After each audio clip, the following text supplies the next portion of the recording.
বাস্তবতা হচ্ছে এই রাস্তাটা আমাদেরকে যেতে হবে। একটু আগে বলল সেলিম যে আর উঠতে হবে না পাহাড়ে, এখন আবার এই পাহাড়ে। তবে কথা হচ্ছে এখানে পাহাড়ে আসলাম, পাহাড়ে উঠবো না, এই কথাটাও বা কিভাবে বিশ্বাস করি। রীতিমতো একটা চ্যালেঞ্জিং ব্যাপার।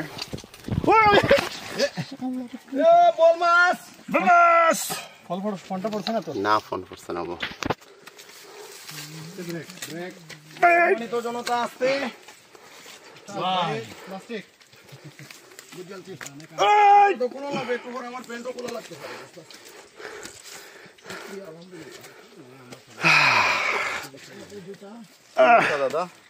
ওই যে যেন ফারাদ ইসলাম আমার লোকে মানে মির্জাফরে করে দিচ্ছে জুতায় জুতায়।